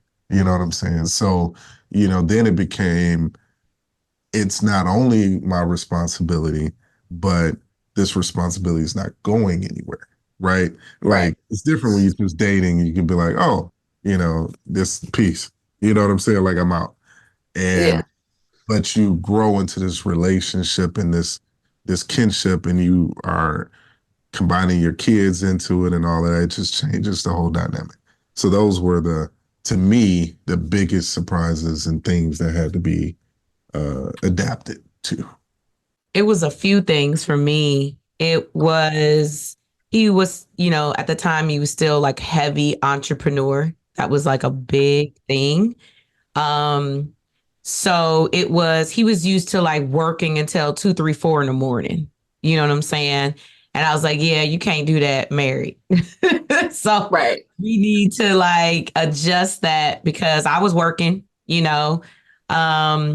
So I would be gone the core of the day. So I was like, you know, we got to definitely get on the same schedule or similar to, because otherwise I'm by myself.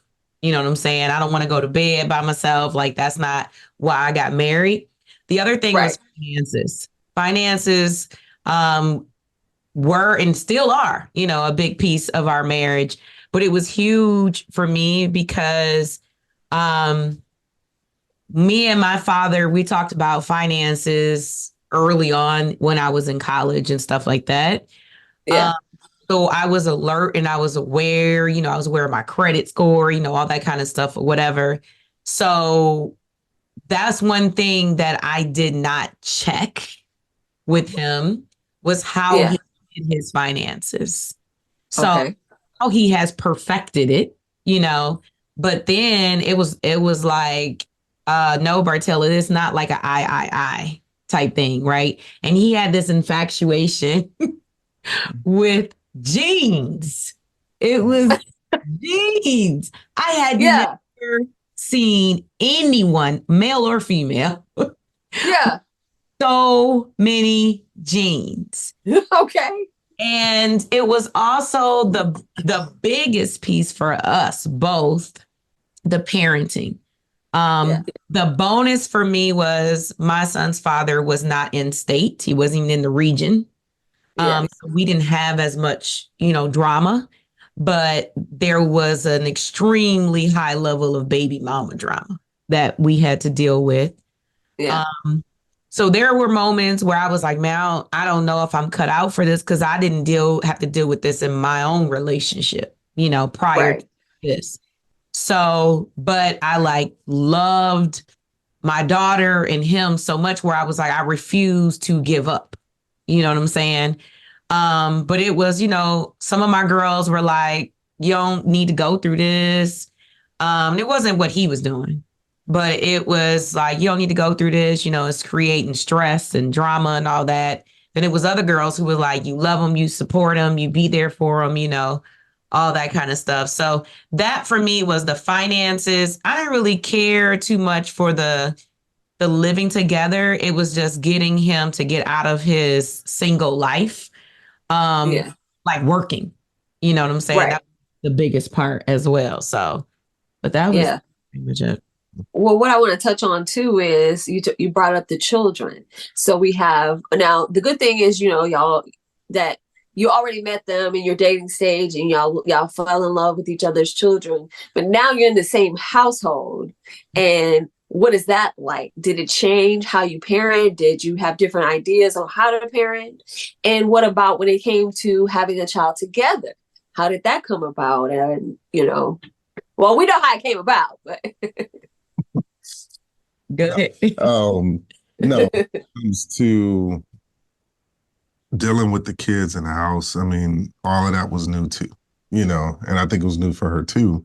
Yes, she dealt with her child on her own, right?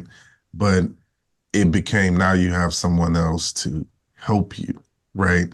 It's that creates a different thing, right? And anybody that's a parent, single parent, of course,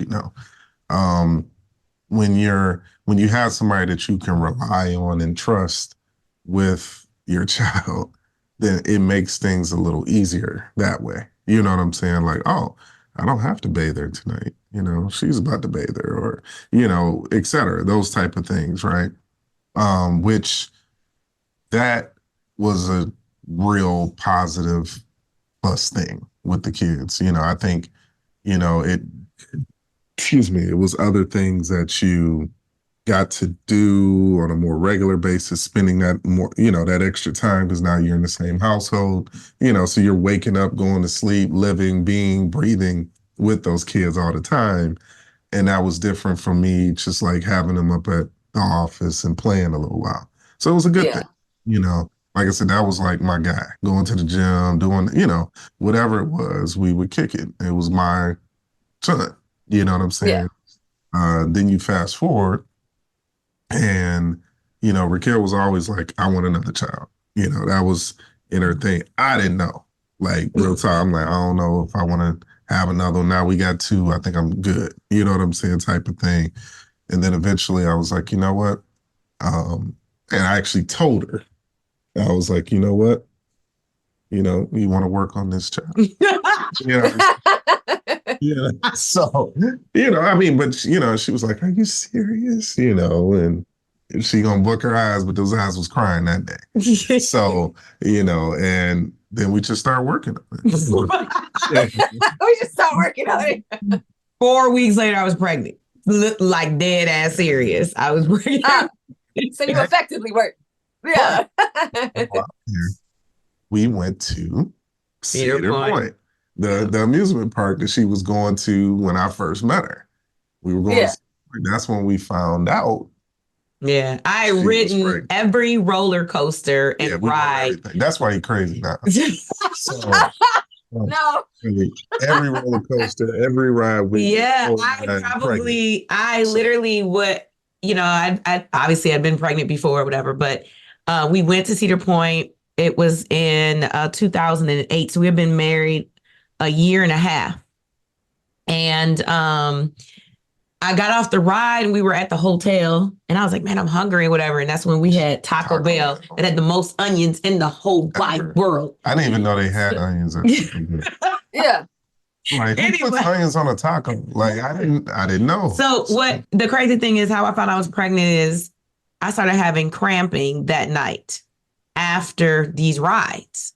Yeah. And I was like, man, I don't like feel good. You know what I'm saying?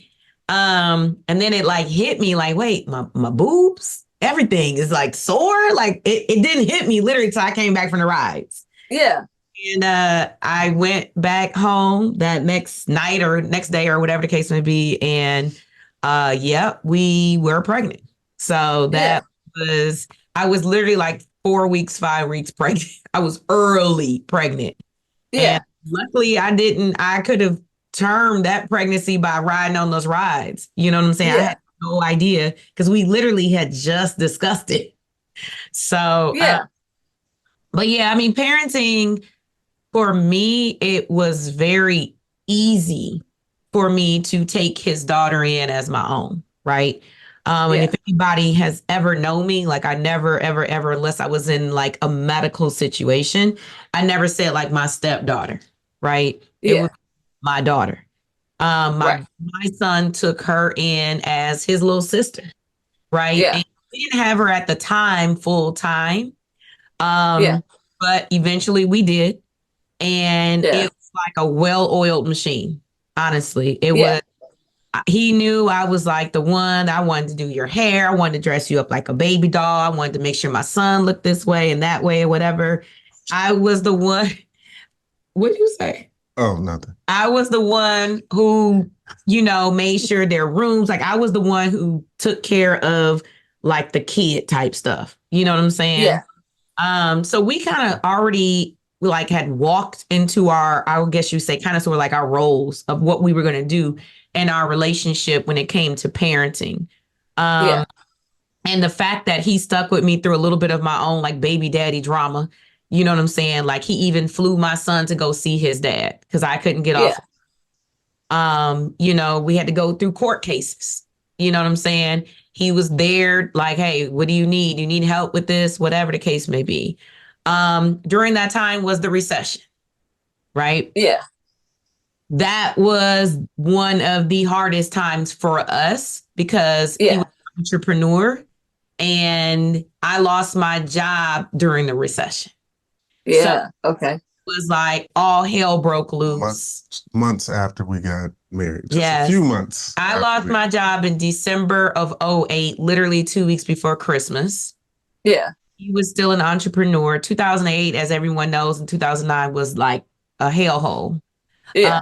So we were running a print business. Nobody was printing, Right.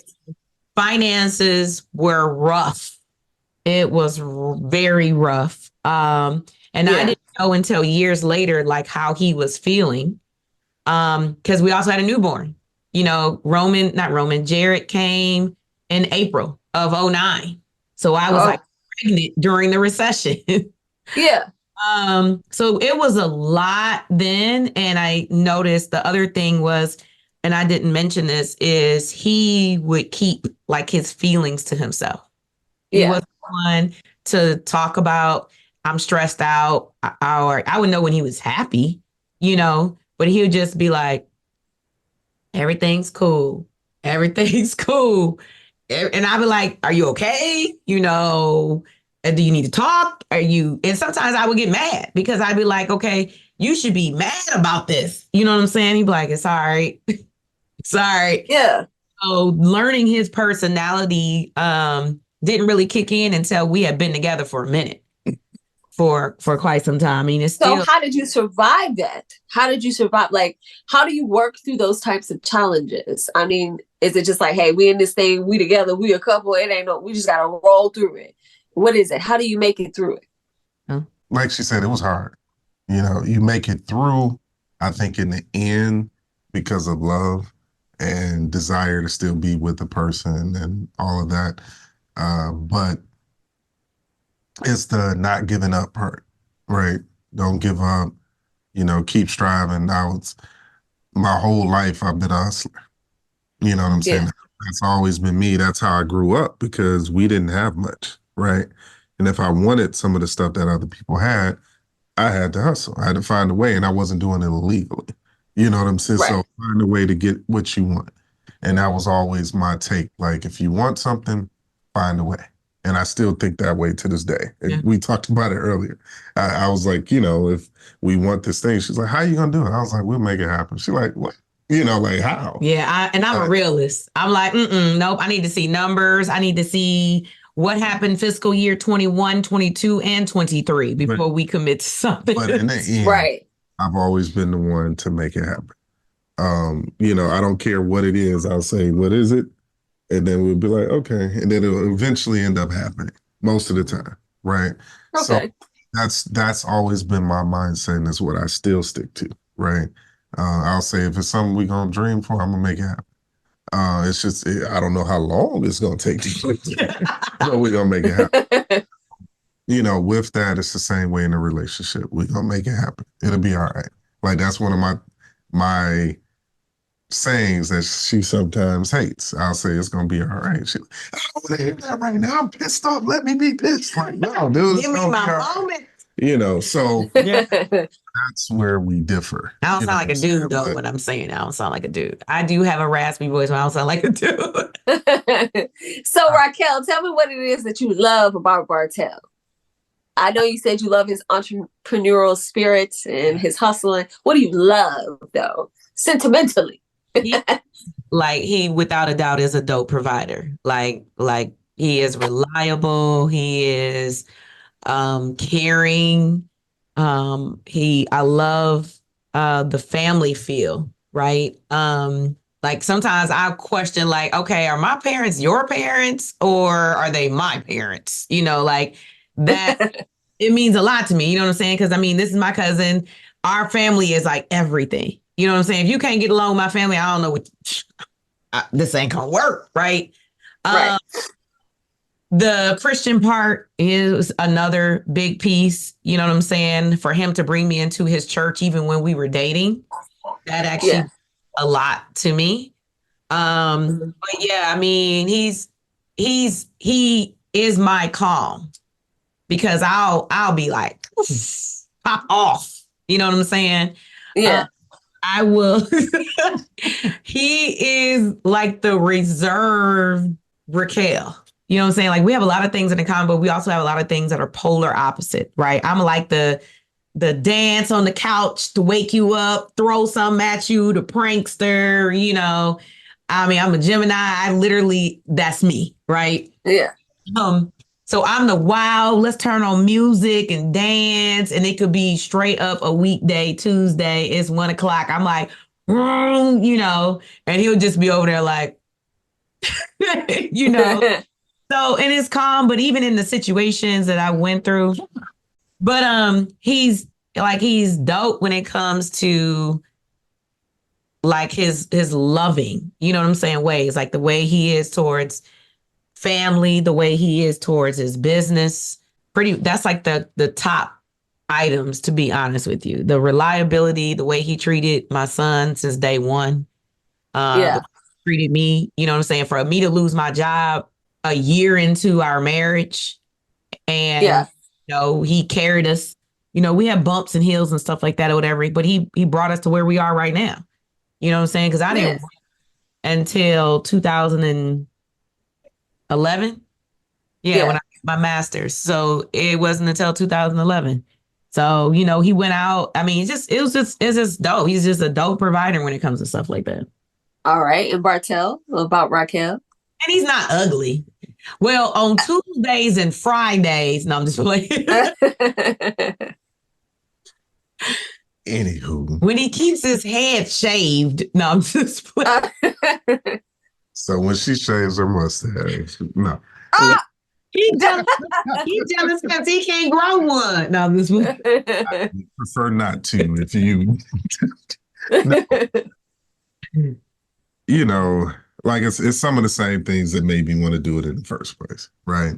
With family, her drive and ambitions and goals, you know, have always been something. Even though sometimes the little things are a little far fetched, but they're still, you know. She has them, so that's a good thing. You know, such as no, I'm just playing. She deals with the kids, you know, or lack thereof when I'm around. No, but she's not hearing the slight shade here. But no, those things, you know, really, those first were the biggest to me, right? Like.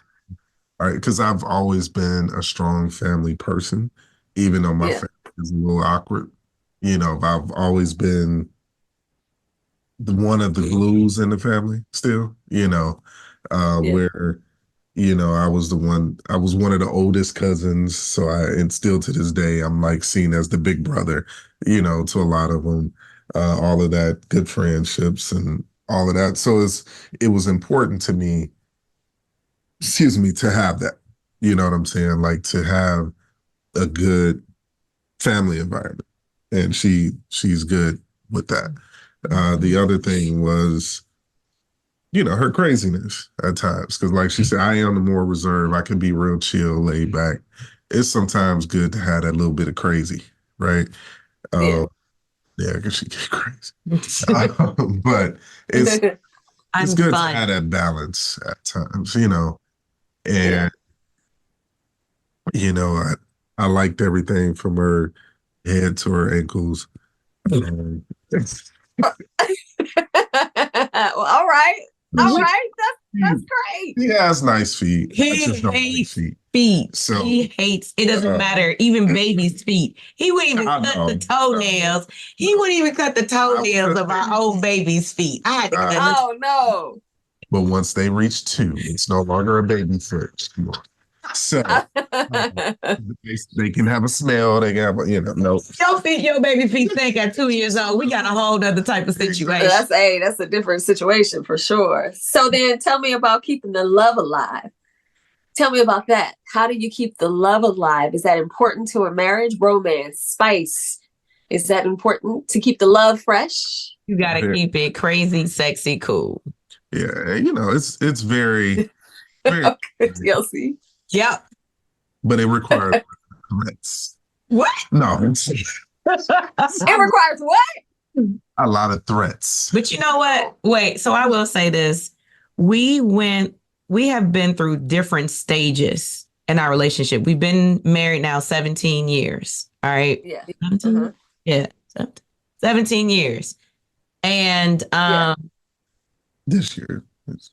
Yeah, this year we've been in this game 17 years. Okay. So when we first were going through like that recession and stuff like that, like we couldn't afford to go nowhere and do nothing. You know what I'm saying? Like we were on lockdown for a minute. You know what I'm saying? And then so we did spend a lot of time like with my family and stuff like that. That was probably the harder thing, is because his family dynamic is not the same as mine. My family is like a lot of family doing family stuff and family this and family that or whatever. And, we're going to this couple's house doing that, whatever. So that was another struggle for me a little bit, was having to adapt to, unfortunately, my father-in-law passed when I was pregnant in 2009 with my son. So I didn't get to, I talked to him on the phone, but I always looked forward to having a father-in-law. You know what I'm saying? So I never had that. And then, unfortunately, there's the other side of the story where the mother side wasn't as strong as we wanted it to be. So that too was a struggle, because I looked forward to that, having a mother, So we gravitated heavier towards my parents and my family and stuff like that, except for his crazy cousins. What up, though, Asia? No, I'm just playing. But his cousins and stuff like that, and his auntie, who was like one of my favorite people, she honestly took me in like day one, right? Yeah. And still to this day, I think we have similar personalities. She may be a little bit crazier than I am, but I would. You hear that? I love her to death. I wouldn't have married you. Nope.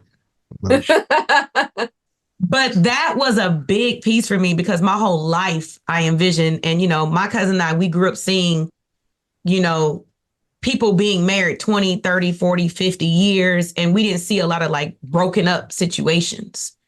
So that was really different for me. We've been through different stages in our life. So dating was not important back then. It probably should have been, but our dating was different. What we did was different. It was like watching Grey's Anatomy, on disc forever. You know what I'm saying? Right. Folding clothes, of piles of clothes, Yeah, it was that type of stuff. Yeah. Then when we got into maybe around 10 years or so, it was about building our businesses. was like our life for a minute, was like building our empires. And now we're definitely in probably the best stage of our life, of our marriage so far. And now we're at the point where we're kind of coasting. You know what I'm saying? We're still building legacies and stuff like that. But now we're financially able to take trips. We're able to go on to, you know, different dates and stuff like that. We have kids that we don't have to worry about who's going to babysit, you know, and do I have to pay this babysitter, you know, that type of thing. Because that used to be stressful. You know, like you don't have somebody to watch a kid, you can't go nowhere. You know what I'm saying? So there really is no like me time. So we definitely have ventured through that. So now we go out a lot and we find 55 different things to do. We try to do different stuff. We link up with the other couples that, you know, I've seen on this show. And we have very like minds, I think, with those couples. And we try to be with other married couples. That's important for us. Now, some of my girlfriends are not married, so but have been, most of them. And but those that are not, they're still welcome. You know what I'm saying? We still try to incorporate them and stuff like that. But I think I gotta be like the husband to everybody. No, he ain't the husband to everybody. No. I'm saying facts. I understand. Help. I'm saying like help out here. Yeah. Just with their kids, that type of thing. Yeah. And I will say that is the other thing that was important to me was how was he with my friends? Because my friends were a lot to me. You know what I'm saying? Yeah. Like back home, I already had friends in New Orleans and I had no family up here. You know what I'm saying? So me being 1,200 plus miles away from friends and family, it was important. So the way he treats my friends, even till this day, right? Mm-hmm. You know, we're out to eat or something like that. We even went on vacation and he was like, tell them, come on. And he paid for them. You know, like we don't have a battle of a situation where, you know, and I'm not going to force him to. It's just something he does. And, you know, they'd be like, oh my God, I'll pay you back. He'd be like, nah, dude, like, you good. You know what I'm saying? Friends that have been in emotional moments where they'll literally will be like talking to both of us. What should we do or whatever. So that's important. I've had friends that were too drunk to get home. Right. And it would be like, all right, Bartel, we got to go pick up a girlfriend. You know, he'd be like, what? He'd be like, oh, man, come on, man, let's go. It's 1 o'clock in the morning. And, you know, for him to do something like that and not send me out on my own. Right. That like things like that are really important, like the caring and things of that sort. And they know it. So, I mean, people go through pain. They be like, what did Bartel do? You know, and they call up. I don't care about my girlfriends calling them up. They married too. You know what I'm saying? I'm not insecure. So you can go ahead and call him up. He'd be like, I talked to such day and she said blah, blah, blah. And then I talked to her husband and she said, you know, he said this. So our friends are really important in our lives now, even a part of our dating. We do double dates and things of that sort. So travel with them. So what about, so we're coming to the end here.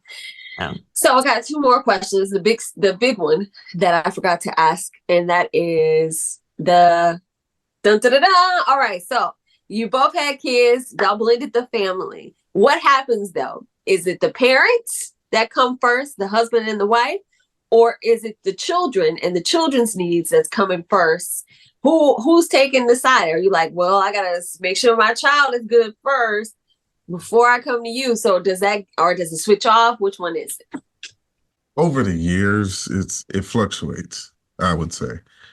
The biggest part, I think we do put our kids first for pretty much everything.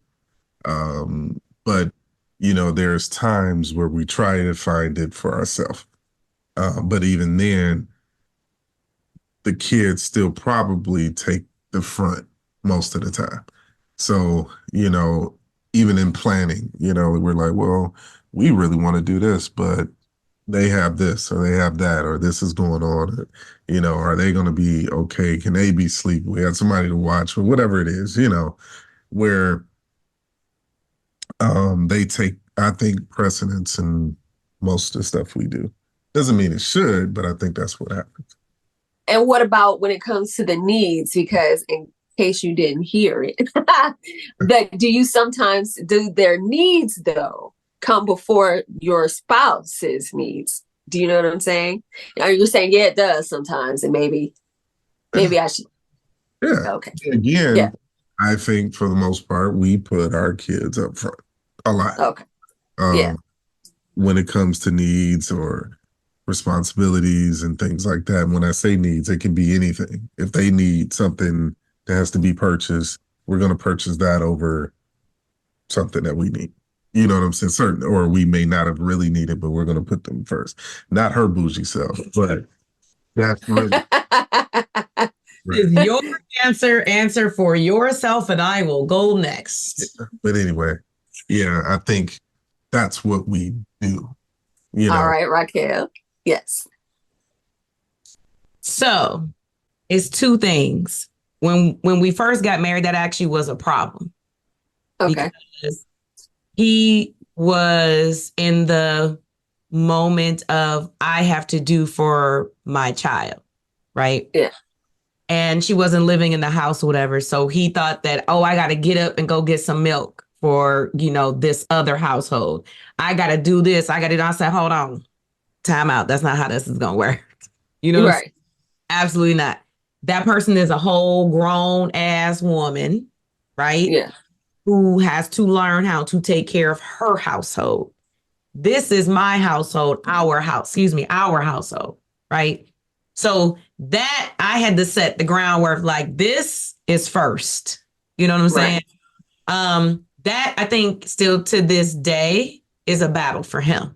He, I think, is seeing it now a little bit more like, hey, let's do this, do that. Now, I have no problem with, and I think it's because being a single mom, you know what I'm saying? Everything is like the kid, you know what I'm saying? Right. Like, your life is your child, like that was my motivation to finish Xavier, was my son. It wasn't even me. It was, I want my son to be better, to do better, to have better, and to not struggle. Right. Yeah. Going back to work after having the other kid and getting like my master's, it was, my focus was my children. Right. You know what I'm saying? Even as we built like our buildings and things of that sort and what we were doing, we didn't want our kids to have to struggle. We didn't want our kids to have any issues. He wanted them to be better than what he had, but I still felt like Bartell was still my focus, but it was hard because he wouldn't show that emotion. He wouldn't let me in to like know how he was feeling for a while. Right. So that was why it was hard. So I would sometimes just redirect my attention to my children. You know what I'm saying? Because he was working as an entrepreneur still, even to this day, and had a 9-to-5. So my job was my kids, but I would still go downstairs. They would be asleep. I may be tired as hell, but he would be up 1, 2, 3, 4 o'clock in the morning. And I'd be down there in the room, dozing off, falling asleep, just trying to stay with him. Right. You're right. And motivating, but no. My kids, you on your own. We out. They be like, what about us? What about y'all? Like, no, y'all not going to Vegas. You're not doing this. You're not, you know what I'm saying? Like, you have had great lives. You know what I'm saying? But I definitely are in the time of my life where it's us. Even with having a younger 4-year-old, you know what I'm saying? Now he definitely gets his world. He has his stuff, but ultimately it's us. You know what I'm saying? Because I know when times when we were bumping heads and stuff like that, and the kids, they felt that. You know what I'm saying? Without a doubt. I've had conversations with my oldest, where he witnessed the most. You know what I'm saying? So seeing that, and you don't want your kids to see that turmoil or that you guys have that friction. So that's why it's so important for you to be able to get yourself together, right? You shouldn't be like the same magnet and y'all not working. No, you should be able to combine each other and work together as a team. And I think we have that more cohesiveness now. And you see it in our relationships. You can see it in our children's relationships. You could see it in all of that. So I would say I put my relationship first with my spouse before my children. They already got that earlier in their lives. So, no. And I think I know now because I have older children. I've been a parent now 22 years, that when the youngest one came around, the fourth one came around, where I know how to balance it better. You know what I'm saying? But before it was like, that type of thing. So, but yeah, that still has been, I think that's still deep down a battle for him, honestly. I understand. So last part, we're going to give it a rave. So this is y'all part to shine. Tell us why you love, why you're in marriage through thick and thin. What is it about marriage that you would recommend to others, especially younger people? Fellas. Speak to the fellas, Bartle. Bartle. Oh, that's it. That's your new name. Bartle. I write Bartle. Bartle. That's your new name. I guess I could sum it up and just say, run. No.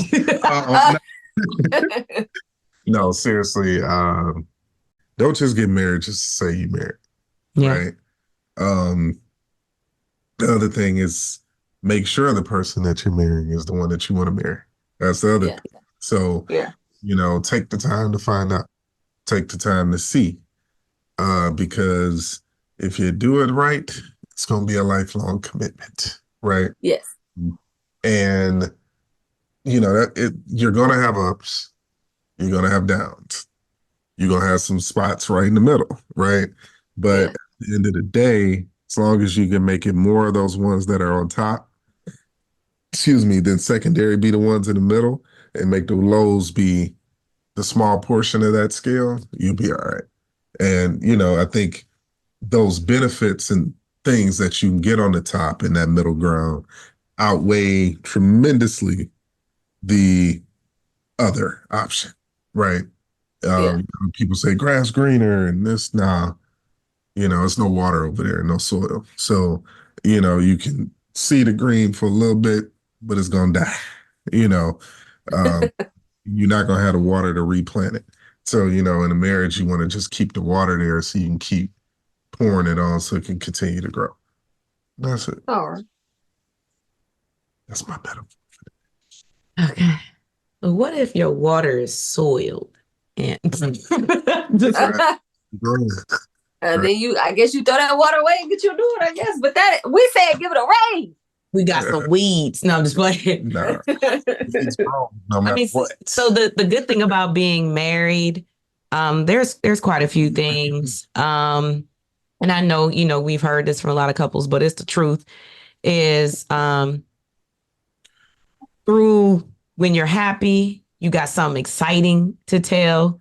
You know what I'm saying? Having somebody there. You're sick. You know what I'm saying? Like I said, I did that single mom thing. So having somebody, especially, we just went through COVID. You know what I'm saying? Having somebody to be there through thick and thin, through losses, emotional things, to have somebody financially, man, like to have you there to motivate you, right? If you're not with somebody who motivates you, uplifts you, and betters you in some kind of way, at least 2 ways, that is not the person for you. Facts. Right. Like, if you can't find 2 ways that this person makes you better, why are you with them? Right. You know what I'm saying? Like, that doesn't make any sense to me at all. Because you definitely don't want to be with somebody who is tearing you down, whether it's physically, mentally, emotionally, spiritually. Like, if you believe in rocks, you know what I'm saying? Like, that person should be like, hey, where you want to go get some rocks from? You know what I'm saying? If you believe in this, what you need for you to keep believing in this, you know what I'm saying? Because it's working or whatever that is, but also somebody to keep it real with you. You know what I'm saying? Like, hey, I don't think that's wise for you to quit your job or something. You know what I'm saying? Or I don't think that's good for you to talk to your mama that way. You know what I'm saying? But also to be able to be able to say, like, I know if I'm going somewhere, like I got somebody to go with, I know that I am confident with who I'm with. I'm confident who I am with this person. And to somebody to be there for you, man, like I said, through thick and thin, because life is no joke. It's no joke. So to have somebody there to kind of help you is pretty dope. That's the biggest thing, is like that comforter, that type of stuff. And then when you get mad, it's always good to have somebody there to yell at. So Yeah, I got you. Okay. like, yell at him as soon as we turn off this mic, and then I'm good. Ah.